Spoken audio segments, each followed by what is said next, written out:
لا إله إلا الله محمد رسول الله.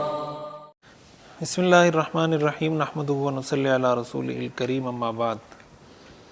ایک سوال کیا ہے کہ مفتی صاحب جو بال کانوں پر پڑتے ہیں کیا ان کو چھوٹا کرنا جائز ہے یا جائز نہیں ہے؟ دیکھیں اس کے بارے میں تھوڑی تفصیل یہ ہے کہ کانوں پر جو بال پڑتے ہیں اس کا مطلب کیا ہے. اگر آپ اس کا مطلب یہ لینا چاہ رہے ہیں کہ جو سر کے بال ہیں اور سر کے بال بڑے ہو جاتے ہیں پھر وہ کان پہ پڑتے ہیں تو آدمی خط بناتا ہے اپنے بال ٹھیک کرتا ہے، تو اگر اس کی بات کر رہے ہیں تو وہ تو جائز ہے، لیکن اس شرط کے ساتھ کہ بال جب بھی انسان بال بناتا ہے تو اس کے حوالے سے جو شریعت کی تعلیمات اور ہدایات ہیں وہ یہ ہے کہ اس طریقے سے بال نہ کاٹے جائیں کہ سر کے ایک حصے کے بال بالکل کاٹ دیے جائیں اور سر کے دوسرے کسی حصے میں بال موجود ہوں.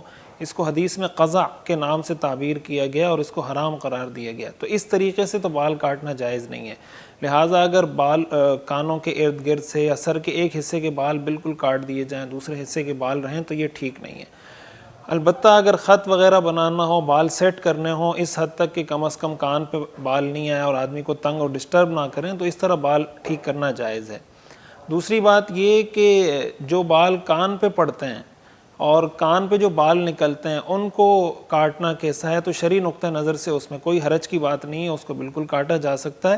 انسان اپنے جسم کے کسی بھی حصے کے بال اگر کاٹنا چاہے تو مرد ہو یا عورت اس کے لیے جائز ہے. مرد کے لیے بہتر نہیں ہے کہ وہ اپنے جسم کے باقی حصوں کے بال کاٹے، لیکن کان پر جو بال ہوتے ہیں یہ ظاہر ہے کہ اس خوبصورتی میں بھی حائل ہوتے ہیں اور اچھے بھی نہیں لگتے انسان کے چہرے پر، تو مرد ہو یا عورت دونوں اس کو کاٹ سکتے ہیں، اس کے کاٹنے میں بالکل کوئی حرج کی بات نہیں ہے.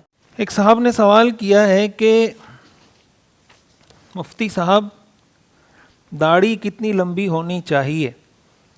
دیکھیں داڑھی کے بارے میں ایک بات تو یہ سمجھنی چاہیے کہ داڑھی رکھنا یہ تمام انبیاء کی سنت ہے اور یہ فطرت کی چیزوں میں سے، حدیث میں آتا ہے نا کچھ چیزیں فطرت کا حصہ ہے، انسانی فطرت کا لازمی حصہ ہے، ان میں سے ایک داڑھی بھی ہے.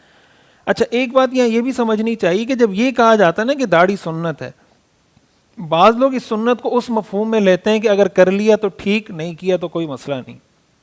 یہ اس مفہوم میں سنت نہیں کہا جاتا. اگر اس مفہوم میں آپ نے اس کو دیکھنا ہو تو جس کو عام طور سے سنت واجب کہا جاتا ہے تو اس مفہوم کے اعتبار سے یہ واجب ہے.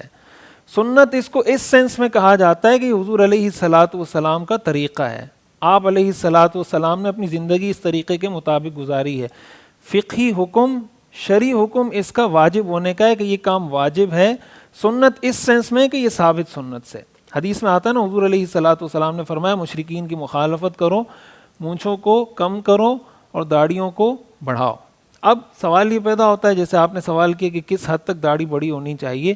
حضرت عبداللہ ابن عمر رضی اللہ تعالیٰ عنہ کے بارے میں آتا ہے کہ حضرت عبداللہ ابن عمر رضی اللہ تعالیٰ عنہ ایک مٹھی داڑھی ہاتھ میں پکڑ کے باقی داڑھی کاٹ لیا کرتے تھے. اس سے کم داڑھی کاٹنا کہیں کسی روایت میں کسی صحابی سے ثابت نہیں ہے کہ آپ نے کسی صحابی نے اس سے کم داڑھی کاٹی ہو. اس لیے فقہاء یہ فرماتے ہیں کہ کم از کم اس حد تک داڑھی رکھنا ضروری ہے کہ ایک مشت داڑھی ہو اور اس کے نیچے سے اس کو اگر آپ کاٹنا چاہیں تو کاٹ دیں. بعض فقہاء نے یہ لکھا ہے کہ بہتر یہ ہے کہ کاٹ دینا چاہیے. ہاں اگر کوئی آدمی ایسا ہے جس کا کام ایسا ہے کہ وہ آفس میں بیٹھتا ہے، کوئی اس طرح کی پوزیشن نہیں ہے تو وہ مزید بڑی بھی کر لے داڑھی تو کوئی مسئلہ نہیں ہے.